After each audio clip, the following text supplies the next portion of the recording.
खुलुमबाय नोंथांमोनखौ जोंनि AS24 news live चेनेलाव गासैबो बरायबाय जों दंफैयो दिनै उदालगुरि जिल्लानि खैराबारि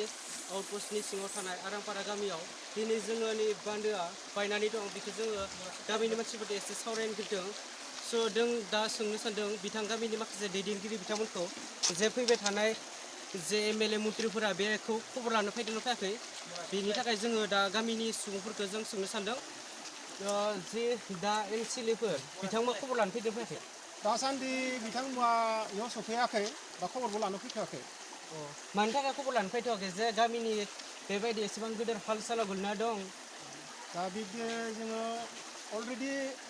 दाखालि बे बायनाय लोगो लोगो जोङो रेडि खालामदोंमोन निउसाव थिखांदोंमोन नाथाय रेकर्डखौथ' मोननो हादों अब्लाबो बिसोरो मिथिब्लाबो हयथ' बेयावसिम सफैयाखै दाबो बिब्दि जों दा मोनथिनो मोननायाव बिथां MCLA MLA बिथांमोना दासिमबो खौरां लाफैयाखै जे जोंखौ फैबाय थानाय समाव जि भट बे भट बिनाय समावल' गामि गामि जेनेबा गामि गामि हाबनानै भट बिफैयो थेवब्लाबो बेफोरबायदि एसेबां गाज्रि समस्या गोलैनायाव दिनैसिम मानो बेफोरबायदि खबरखौ बा खौरांखौ लाफैयाखै बिनि थाखाय आरो आदामोआ माबाफोर बुंबावो नामा आं এই মাবা বুজিছে এছামছাও আজি আমাৰ আপোনালোকক প্ৰথমতে মই অনুৰোধ জনাইছোঁ ইয়ালৈ অহাৰ বাবে ধন্যবাদ জনাইছোঁ কি আমাৰ এতিয়া এনেকুৱা সমস্যাত আমি মানে পৰি আছোঁ কি এতিয়া আপোনালোকে নিশ্চয় দেখা পাইছে বাইক এখন পাৰ কৰোঁতে কেনেকৈ সমস্যা হয় চাইকেলত যাওঁতে কেনেকৈ সমস্যা ল'ৰা ছোৱালীবিলাক স্কুলত যাওয়াত বিৰাট সমস্যা হৈছে গৰু ছাগলী পাৰ কৰাৰ কাৰণে যথেষ্ট সমস্যা হৈছে হয় আমি BTC পৰিষদৰ আমি ৰাইজে বা জনসাধাৰণে ভোট দি তেওঁক জিকাই পঠাইছে আজিলৈকে তেওঁ খবৰ লোৱা নাই কোনো মানে একশ্যন লোৱা নাই যাৰ ফলত আমি বিৰাট মানে সমস্যাত আমি ভুগিব লগা হৈছে আজি আমি টাউন চহৰত যাওঁতে আমাৰ অসুবিধা হয় আমাৰ ঘৰত বিজনেছমেন মানুহ আছে তেওঁলোকে এইফালে দিয়ে খাগৰাবাৰী বা ভগাপাৰা কিছু গাঁৱত আমি যাওয়াৰ কাৰণে কিছুমান মানুহ আহে সেইবিলাকো আহি ইয়াৰ পৰা ঘূৰি গুচি যাব লগা হয় এই সমস্যাৰ বাবে মই সেইকাৰণে এইটোৱে মই আবেদন জনাইছোঁ আপোনালোকৰ চেনেলৰ যোগেদি যে চৰকাৰে যাতে অতি সোনকালে আমাৰ এই ব্যৱস্থা যাতে লয় ৰাইজক যাতে অলপ সকাহ দিয়ে এইখিনি মই কয় ধন্যবাদ জনালোঁ আপোনালোকক जों दा मिथि मोनबाय बिथां गामिनि माखासे दैदेनगिरिफोरा बुंनाय बायदिब्ला बिथांमोना जेबो खबरखौनो लाफैयाखै आरो जों माखासे सुबुंफोरनिया सावरायनो गिरदों नै बिथां आदानि सायाव माबाफोर बुंनो सानो नामा खुलुमबाय आंनि नामा दुसार बर' आरेंपारा जानानै आं एसे बुंनो सानदों माने दिनै सार बिथां बर्मन सारखौ फनजों रायलायनाय जादों फुङावहाय मैयाबो रायलायनाय जादों एसे बे बिथाङा सारा बर्मन सारा बुंबाय आं फुङाव 11टासोआव मोनहैगोन जों एसे मेरामथि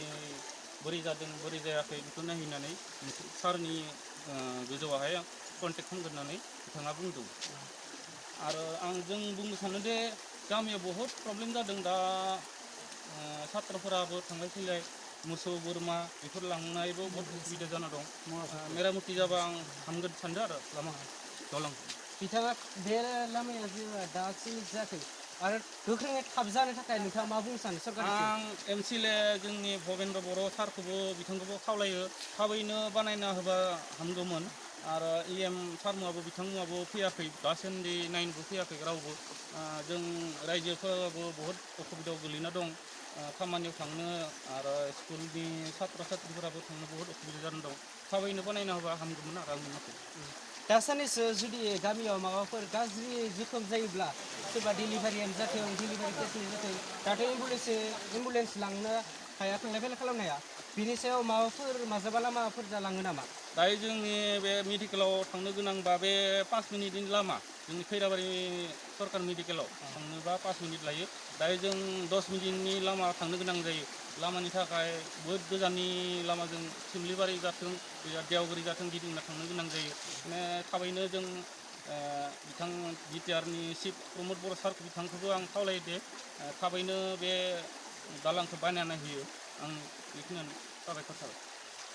दा जोंदो सासे आलासि दंफैयो बिथांखौ जोंनि खाथियाव नुजाथि फैदों बिथाङानो जादों बर्मन मान्डा स्टुडेन्ट इउनियन जेनेरेल सेक्रेटारि बिथां पुदन बर्मननियाव जों माखासे सोंथि सोंनो सानदों सार नैबे दैमानि सायाव बायनायाव मा बुंनो सानो আচ্ছা মই আজি এই যেটো আৰাংপাৰা গাঁৱৰ এই মৰা নদী নে কি আছে মৰা শুক্লাই নদীত আজি মই নিশ্চয় আহি পিনে মই নিজে অনুভৱ কৰিছোঁ যে এইখন গাঁৱৰ ৰাইজে নিশ্চয় মানে বিভিন্ন ধৰণৰ মানে অসুবিধা পাইছে, অহা যোৱাত অসুবিধা হৈছে। আজি কলেজৰ পৰা কেইদিনমান পিছত 2-1 দিন পিছত কলেজ খুলিব, নিশ্চয় ছাত্ৰ ছাত্ৰীবিলাকৰ অসুবিধা হ'ব। তো সেইকাৰণে মই আজি এই গ্ৰুপত মানে মেছেজটো পাইছিলোঁ, পোৱাৰ পিছত মই আজি ৰাইজৰ সন্মুখত আজি আমাৰ দাদা লগতে আছে, তেখেতে মোক খবৰটো জনাইছে। খবৰটো জনাৰ পিছত মই আহিলোঁ। অহাৰ পিছত চালোঁ সঁচাকৈ মানে এনেকুৱা ধৰণৰ মানে বস্তুবিলাক যে নিশ্চয় মানে এনেকুৱা ধৰণৰ অৱস্থাত ৰাইজে মানে নিশ্চয় মানে মানে জ্বালা যন্ত্ৰণাত ভুগি আছে। তো এইটো মই আজি এই BTR চিফ যিটো আমাৰ এই সন্মানীয় প্ৰমোদ বড়ো তেখেতক মই আহ্বান জনাইছোঁ যাতে অতি শীঘ্ৰে যাতে এইখিনি সমস্যা সমাধান কৰে। আৰু সন্মানীয় আমাৰ এই অসমৰ মুখ্যমন্ত্ৰী ডক্টৰ হেমন্ত বিশ্ব শৰ্মা তেখেতকো মই আহ্বান জনাইছোঁ যাতে খৈৰাবাৰী অঞ্চলৰ আৰাংপাৰা গাঁৱৰ এই শুক্লাই নদীৰ কি আছিলে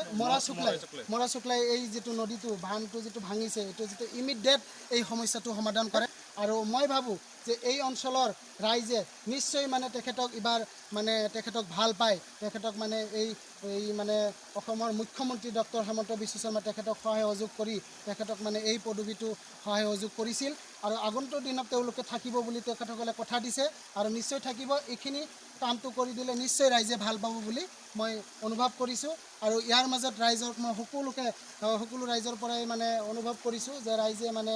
আজি মোক মানে গোটেই কথাবিলাক খুলি ক'লে যে এইখন ৰাইজ মানে বিভিন্ন ধৰণৰ আজি অহা যোৱাৰ পৰা আদি কৰি ল'ৰা ছোৱালীৰ পৰা ছাত্ৰ ছাত্ৰীৰ পৰা আদি কৰি তেওঁলোকে অসুবিধা পাইছে। তো এইখিনিকৈ মই ভাবিছোঁ। ধন্যবাদ। जों दा आरांपारा गामिनि सेक्रेटारि बिथांनिसिम जों माखासे सोंथि सोंदों जे बे गामियाव बे दलङा बायना दोङो नङा होमबा, बेयाव जेनेबा थांलाय फैलाय उसुबिदानि थाखाय मा बुंनो सानो नोंथाङा सरकारनिसिम? আমাৰ মৰা শুক্লাই এই নদীখন ভাঙি গ'ল। প্ৰমোদ ছাৰলৈ আমি সেইটো অসুবিধা হৈছে পাৰ হোৱাৰ কাৰণে আমাৰ এই ছাৰলৈ আমি অনুৰোধ কৰি আছোঁ যে অতি শীঘ্ৰে আমাৰ এই কালভাৰটো যাতে RCC আমাৰ কালভাৰ হয়। আৰু এই আমাৰ ছাত্ৰ ছাত্ৰীবিলাকৰ বহুত অসুবিধা হৈছে। এই অসুবিধাৰ কাৰণে আমাৰ কেতিয়াবা বিদ্যুৎ ঘটিলেও আমাৰ এখন 108 আহিবলৈ আমাৰ কোনো ৰাস্তাৰ সুবিধা নাই। এই ৰাস্তা আমাৰ আৰু বাকী যিফালে সুবিধা আছে সেইফালে চব বাঁহৰ দলঙে। আজিলৈ আমাৰ তেনেকুৱা যান বাহনৰ অহা যোৱাৰ কাৰণে বহুত অসুবিধা হৈ আছে।